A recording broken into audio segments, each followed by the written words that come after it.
I'm 19 years old. Do you have any advice for me if I want to start a business? The key in any kind of business is try to differentiate yourself from the crowd. How did you get like the first patients? When people talk to you, you tell them you're a dentist. It's funny, people are opening their mouths. Oh, I had a root canal and this, and they'll tell you the good story, the bad story. Because in dentistry, we have a saying, it's called the 3 A's. And to be a successful dentist, you need to be available, affable, and able. What's up, guys? I'm Hayes. I'm here with Dr. Bane. Thank you so much for letting me interview today. How's everything going? Very good, very good. We're happy to have you here. Nice. Tell you a little bit about dentistry. So. Nice, yeah, I'm excited to learn. All right, so do you mind kind of bringing us back to the start of Bane Dentistry and what kind of got you into dentistry? Sure. So we're lucky enough that my father started Bane Dentistry, in a sense. So he was a dentist and loved dentistry. So the funny thing, though, was that I'm one of 6 kids. Okay. He pushed us all towards medicine. And he said, medicine was a better career. So he pushed us away from dentistry. He said, it's hard. And so my older 2 brothers went into medicine. And then when it was my turn, probably up to junior year in college, I was pre-med, thinking medicine. But I watched my older brothers, and I was thinking, that's quite my thing. Why was that? It was just like... certainly lifestyle. Right. And then, the amount of, the part of your life that you have to give to that. Because, a balanced life is really important to me. Family, things that are not outside of work, are important. I love things like music and sports and... Rowing. I wasn't, and I wasn't sure if I could really live a balanced life being in medicine. So when it came down to it, it was almost a coin toss between medicine and dentistry. I knew I'd never be bored in medicine, but could I have better quality of life in dentistry? Yeah. And so I tossed the coin, went for dentistry, and my father was surprised. He said, "Really? Sure, Yeah. And I said, I'm gonna give it a go. And so here I am 38 years later and still loving what I do. And so when did your father start Bane Dentistry, and what did that process look like when you joined? Yeah, so he started in 1955. Okay, wow. And he rented a place down Mass Ave towards Harvard Square. Then he moved up this way, renting another place, and he finally bought this house in 1970. Wow.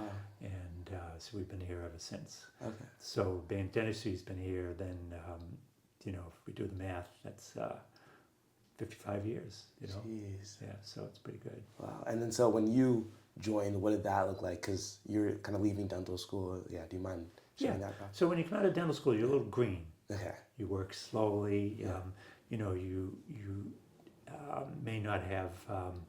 You have the basic scientific understanding of what you need to do, but you're a little awkward, let's put it that way. Right. Even dealing with patients, talking to patients day in, day out, that can be a skill in a sense. For sure. And so you're nervous, you're tight, and you just gotta go do it. Yeah. But the nice thing was that my father, was a great mentor, and he said, do it the way they taught you in school. Take the time, use the materials you want to use, and so I tried to do it my way, and it was really a slow process, but a great process with a little support from my father. Nice. And so, do you mind painting this picture like a little bit more? Like so it's just you and your father kind of working here at this time when you just joined, right? So for the first year, first year it was just my father and myself. But interesting enough, my brother Mike, I don't know if you knew Mike, he also became a dentist, and he's a year younger than I am. Okay. So we went from being a 1 dentist practice to a 3 dentist practice in the period of about 2 years. Okay. And so suddenly we were a little short of patients. We didn't have the patient flow. Right. So we had a few slow years, but I looked at it as a positive, and I said, well, let me spend that extra time that I have. If you don't have a full schedule throughout the day, I can spend a little extra time with each patient. Right. Get to know them better, I did my own cleanings. I didn't have a hygienist. Okay.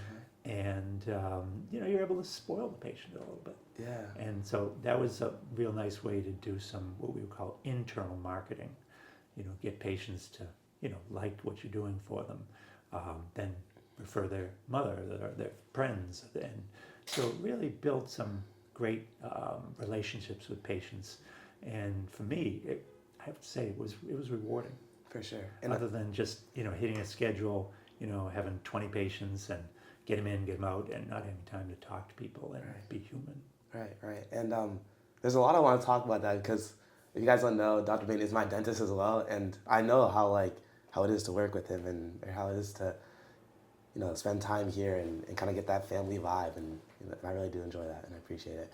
And the other thing I want to talk about is, so I've kind of been in this digital marketing space for, I guess 2 years, a year now, and I feel like all the videos I watch online, it's hard to, you don't really see that business is just relationships, right? It's I guess when you spend time with your clients and what you talked about, the internal marketing, that's really what you want, right? The word of mouth, that type of business where you actually are building those deep connections with your patients, Absolutely, yeah.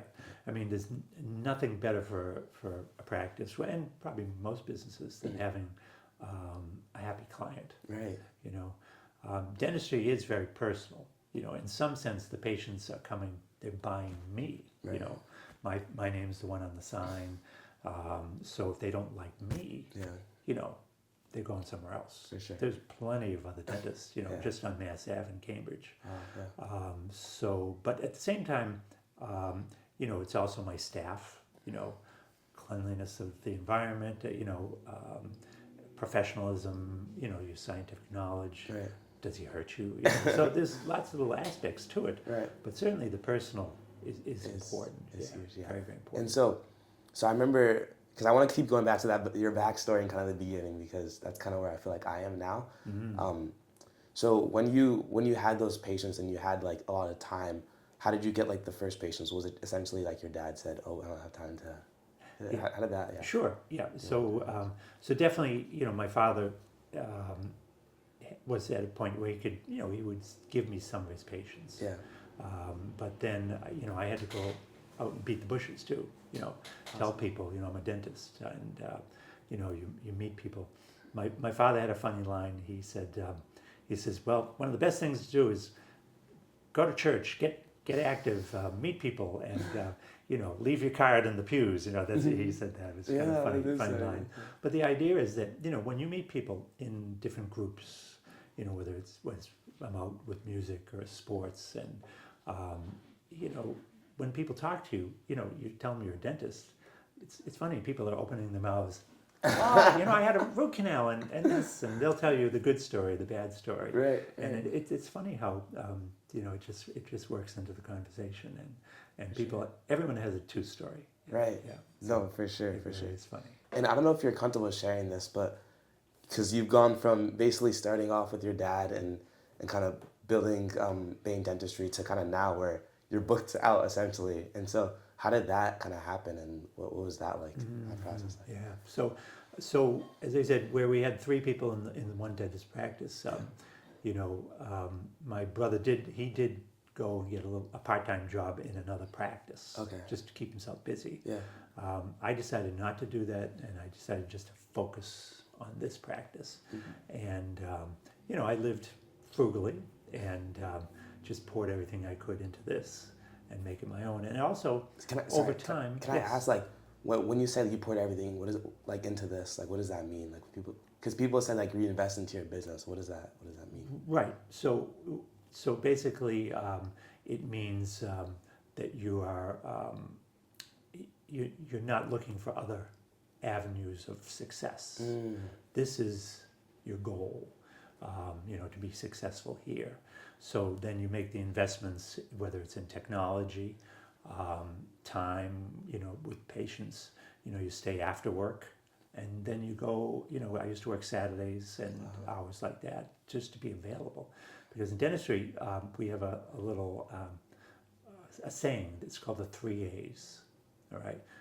And to be a successful dentist, you need to be available, affable and able. Ability is important, but it's in that order. Okay. In other words, if someone has a toothache and you're not here, they're going somewhere else. Right. If they don't like you, you could be the best dentist on the street, but if they don't like you, they're going to go somewhere else. Right. And then the final thing is ability. A lot of patients, especially in the beginning, they don't know if you're doing proper technique. Right. Yeah. As long as it doesn't hurt, they're probably thinking you did a good job. Right. It's not necessarily so in dentistry. Dentistry has some very specific criteria to do proper dentistry, and the patients often don't know that. Right. I run into patients who come into me, new patient sits in my chair, and they'll tell me, I really didn't like my last dentist. Oh, wow. I'll say, oh, okay, and I look in, and the work is beautiful. Oh, wow. Clean margins, beautiful anatomy. Obviously the dentist had digital dexterity, good knowledge.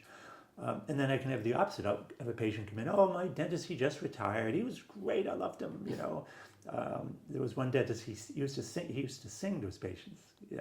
Wow. And I said, well, I'm not going to sing. But anyway, I said, let's take a look. And so the patient opened his mouth, and it was, it was not pretty. Oh, boy. Yeah. But you see, the patients aren't aware of that dynamic. Right. It's the personal. Yeah. It's that that patient interaction. Are you a nice guy?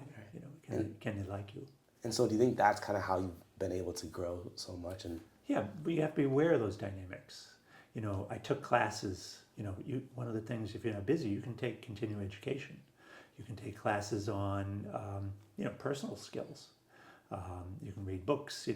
There's a lot of things you can do if you have a little downtime. For sure. And then do you have any advice for anyone who has a business and maybe they don't have as many clients as they kind of want, or they're not as busy as they want to be? Sure. So in this day and age, obviously, it's a little different. We're in a digital world, right. But it's reflective of some basic truths. People talk about your ratings online. And, even to this day, I'm thinking, if I have a patient who's a little difficult, you could get grumpy or angry with them, but they could run off and give you a real negative review online. In fact, what's the most common type of review online? Like a Google review? It's the negative one. Oh.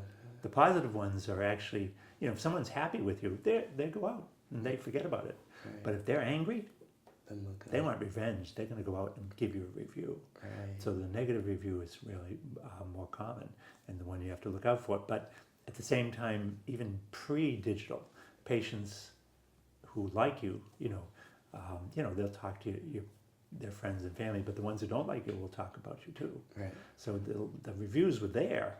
They just weren't digital. They didn't have the ability to go around the world Right. So in a day. But that dynamic's always been there. So I would say, anybody in business, you've heard the old saying, "Customer's always right." You've got to go in with that attitude, because you're going to meet all types of personalities, and you've got to kind of tamp down your own emotions sometimes, and do what's best for the patient and what's best for your practice. For sure. You feel good, maybe telling somebody off, but that might not be so good in the long run. For sure. For sure. And then can we kind of transition? So now you're the owner, right? And you took it over from your dad. And then so what did the process look like of hiring your first staff members and kind of building it into what it is now? Sure. So after a couple of years in I was working as an employee with my dad, and he said, okay, so how do we want to do it? You're getting pretty good at dentistry, and do you want to be partners? Should we start a corporation? And so I said to him, I think what I'd like to do is pay you rent and run my own business. And he said, okay, so what's that going to look like? So we sat down, we talked it out, and so I moved to the back of the building, and I hired my own secretary, got a phone number, and we ran separate practices within the same place. Wow. And one thing I was always worried about was family businesses are famous for, splitting. Right. You've heard of the Demoulas Yeah. business. And, Yeah. I just learned about that today. Or like yeah. yesterday. So, I'm thinking, I love my family, Right. but when you get involved financially, Right. you sometimes that can be that can overcome things that Right. it can overshadow more important things. Right.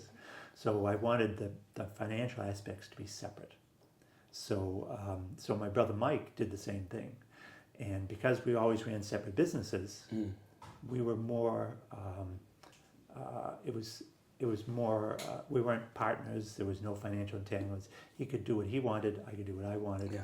And it really helped the relationship over the years because he's a different person, Right. different priorities. Right. So if he wants to, work this many days and I want to work more or less, we could do it For sure. and still remain friends. Yeah. And I think that's been a real important part of what we did over the years. Yeah. It kept the family relationships healthy. That's so smart because I told you I just learned about that and like with Market Basket, right? And yeah, I'd be going to family businesses without like setting strict ground rules or like it's a recipe for disaster. I feel like. Yeah, it's sad. It's Yeah. sad in a way, For sure. And so I think you have 3 team members now, and right? So right now I have I actually have 5. 5. Yeah. Okay. I have a couple of part-time assistants Okay. and secretaries, and then 1 hygienist. Okay. So, And- it's worked well. It's worked well. And do you have any advice for someone looking to recruit people for their team or for their business? Yeah. So for me, what's always been a successful strategy for me is I often hire from my patients. And one of the reasons I do that is that they know me already. I kind of know them. They know the dynamic of the practice, they know the feel, what we're looking for in a sense. And so I can get some people who are often quite skilled. Maybe they're on the retirement end of things. They want to work a couple of days, but they have a lot of people skills, business, training. Right. So my secretary now, Jimmy, he worked for a couple of companies along the way. He worked for Best Buy. Oh wow. And they give you really good Yeah. training about managing people, and so he has all this that he's learned over time. For sure. And he's at the end of his career, is thinking, he doesn't want to work, 5 days a week. Right. But he's a perfect fit for Yeah. us because he has all those people skills and knowledge. For sure. And so they're invaluable because your training is then only in those specific dental areas, which are pretty easy to learn. Right. Now, a dental hygienist is different. Jenny started out with me. She was a secretary with me first, and then she went to hygiene school. And I said, when you get out of hygiene school, you're going to work for me. Nice. Because I knew she was a really quality person. Yeah. And for me, what I want for an employee, I want a really quality person as far as, integrity. Honesty is one of the most important things. As far as knowledge of dentistry, I don't think it's that important. Wow. You can learn that stuff. But integrity, kindness, those things, you just can't teach those Invaluable. things. Yeah, for sure. Can't teach those things. All right. So those are the things I'm really looking for. I love that. So if you have any way to do that internal marketing for employees, it's fantastic. So look at your customers in different ways. For sure. They could be an employee. For sure. I love that. Last 2 questions before we wrap up here. Sure. And do you have any advice for marketing a dental practice, or because I want to talk about marketing a little bit as well, but we talked about internal marketing, but do you have any other marketing tips or any marketing Sure. strategies? Or? So I would tell any young business person Yeah. or dentist, Yeah. to you need to stand out from the pack a little bit. So you got to do something a little different. Because there's so many people out there now that it's just competition. Right. And so to bring yourself above the pack, you got to take a few risks to do things differently. So for me as a dentist, I'll do things. I'll I'll do a lot of cleanings. Some dentists, I have classmates who haven't done a cleaning since dental school. Wow. But I'll do that because you get to know your patients so well, Right. and it's an opportunity, to build relationships. Sure. And then, cleaning, if in a dentistry, cleaning is probably your least profitable Right. procedure. Yeah. But in the other end, when you're building those relationships, that leads towards to profit in a sense, by having patients who are going to stay with you over the years. So sometimes by losing a little money, you can make it back on the other end. 100%. Yeah. 100%. Last question is, I'm 19 years old. Do you have any advice for me if I want to start a business? Okay, that's an excellent question. Yeah. I know it's a loaded question. Sure. Yeah. So as I said, the key in any kind of business is to try to differentiate yourself from the crowd. Whether it's on the personal aspect or the services you offer, you really gotta look for some kind of niche that's going to stand out. As I said, I've tried to get my little niche be a little different from other dentists, and it's been successful for me. So, you obviously have to look in the mirror and look at what your strengths are, but always be looking out and look at your competition. What don't you like about them? What do people complain about? Listen to those things, and then you can hopefully find a niche that you can go above and beyond, in a sense. For sure. Does that help a little? That helps so much. Dr. Bane, thank you so much. You're welcome. Really, really appreciate it. All right, and I wish you the best of luck too.